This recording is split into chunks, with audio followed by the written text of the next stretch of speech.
Well, Matt and Dom, thank you very much for your time, guys. Cheers. Cool, man. Cheers. Is this the most rock and roll room you've ever done an interview in? Oh, this is like a corporate function room. Yeah, this is very, very apt. It looks like Donald Trump's boardroom. I might fire one of you guys at the end.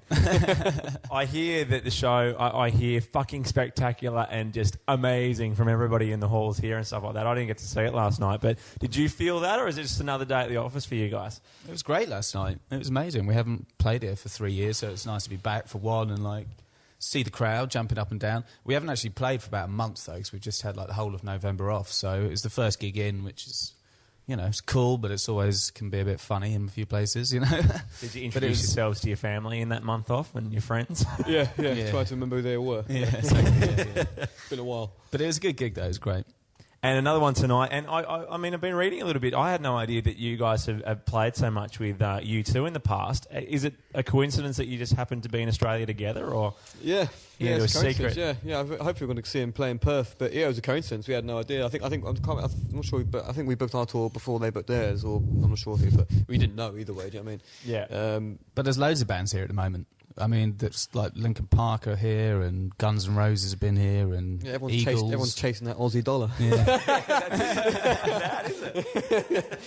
Unless the cynic in me says that you're all cricket fans and you're just following the Ashes. To be honest, yeah. We knew back in when we were doing Big Day Out in January, we knew we were going to be here. Yeah. In December, and we knew the Ashes were on, so really looking forward to try and catch some of that in Perth. It looks like it could be quite exciting. So. Yeah, right. For us. Yeah. Not for an Australian fan.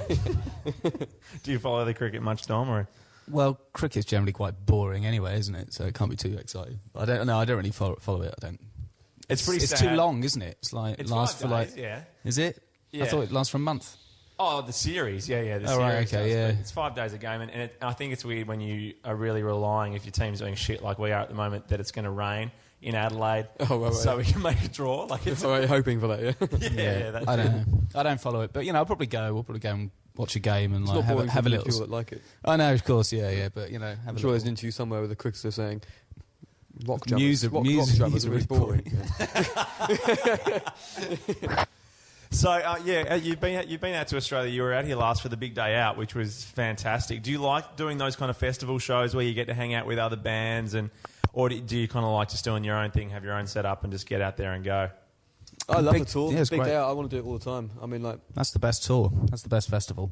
Yeah, because doing all festivals are cool, you know, because it's great to like meet bands, see bands, play with different bands, socialise and do all that. But the Big Day Out, you're doing it for 3 weeks or something, so you can bond with other bands, you know, but it can get I definitely did some bonding last time. Yeah. Everyone does a bit of bonding on the Big Day Out. Lots of bonding going on.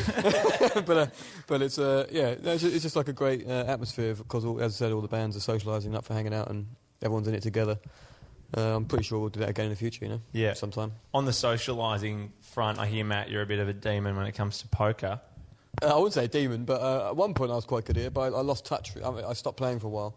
I need to get back into it again. Didn't you steal all the band's money on the Big Day Out tour, or a tour similar? Yeah. We used to tour, like we used to play poker on tour all the time, and then it all just got a bit heated because you keep raising the stakes. It started off with like playing with our PDs, you know, like about $10 or something, you know. Yeah. And then it accumulated to the point where one game it was like we were playing with thousands, you know, and it got really brutal and uncomfortable. Everyone fell out with each other and got in a mood and didn't talk to each other for about a week. So we decided not to play poker anymore. It's because we couldn't eat because you took all of our PDs, so we were like starving for a week. Yeah, so I'm not sure if it is the best touring game for a band actually. Yeah, but right. But yeah, no, I was pretty into it. I used to go, you know, touring around America. There's lots of casinos and stuff where, you know, if you're in the middle of like Oklahoma or somewhere, and there's nothing to do, or like Omaha, Nebraska, you know, yeah, and there's not much, you know, kicking nightlife. You know, yeah, it's good to just go and play poker for a couple of hours and relax after a gig, you know. So now you probably get asked this a lot, but with a few, because you have a few. That sounds really weird, doesn't it? Yeah, well, that's my after-show party right there. Sit down with a bunch of degenerates and gamble. Yeah, exactly. Is that how you generally spend? Because you even have a couple of days off in between the other cities. Like obviously you're off to Sydney and Melbourne and then Perth and stuff. Do you get a bit of time to spend in the city? I mean, look at this glorious day we've got on for you now. I mean, why wouldn't you want to just burst out of here and go and... Yeah, well, after this, we're going to go and tickle some koala bears. I think, you know? No, seriously, like, we've been invited to go to a zoo or something with some and like tickle and play and poke some animals. Koalas? Some kind of someone's invited us to go and look at some animals, and nice so we're going to go and be animals. We're going to go and be friendly with the animals today. Not Australia Zoo, that's Steve Irwin Zoo. Would that be it? It might be that. I don't know. I'm not sure what it is, but it was an invitation that I just heard the chance to touch some animals, and I'm going to go with it. Well, you know, koalas, this could be a little bit of a fact that you could kind of bring up with the zookeepers to make you very knowledgeable, but koalas are generally very nice because they're drunk on the eucalyptus oil from the leaves. Right, okay. So they're constantly boozed up, and pissed. That's why everyone thinks they're so beautiful. Actually, but as soon as they I've heard as wean them off it, they turn into psycho killers. Yeah, I've heard they can be little bastards. Like, Or watch their nails. Maybe when they're hungover and when they wake up in the morning before they eat, they're a bit like aggro. But yeah, apart from that, we'll be doing some stuff around here, I'm sure. Now, people wanted me to ask we you... were just in Byron Bay, actually. Yeah. We were just there for a couple of days, yeah. And how was that? It was full of... I heard this term, I haven't heard this term before, schoolies. Yes. Yeah, it's full of schoolies. So it was like there's just kids everywhere, just going crazy, getting drunk and stuff, which is kind of fun. Like we, sort of got to hang around a couple of parties and realise we're actually weird old men, like, hanging around with a bunch of kids, and it was kind of good fun actually.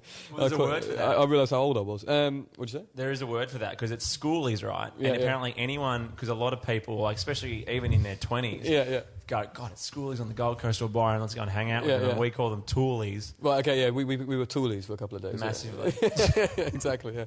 Old toolies, yeah. Definitely It oldies. was by accident, though. We just went to Byron just to hang out, and then we found ourselves being toolies for the day, yeah. And did you meet any schoolies, or were you literally just watching it all from your rooms? Yeah, we were like, said hi to a couple of people, saw a couple of people get sick and get into fights and stuff, and usual, we didn't partake, we just watched and gave advice on how to deal with those scenarios. How to handle yourself with a bag of goon. Is it called goon? In the UK, you know that it's basically wine in a box. Oh yeah, there you go. Which is the cheapest way to get drunk, according to the school. Yeah. We used to do cider. Yeah, but down where we came from, cider was cheap. Like about $1 or something. You get like 2 litres of cider. I recommend that if you want to puke up for the evening. Yeah. There is Matt Bellamy's recommendation for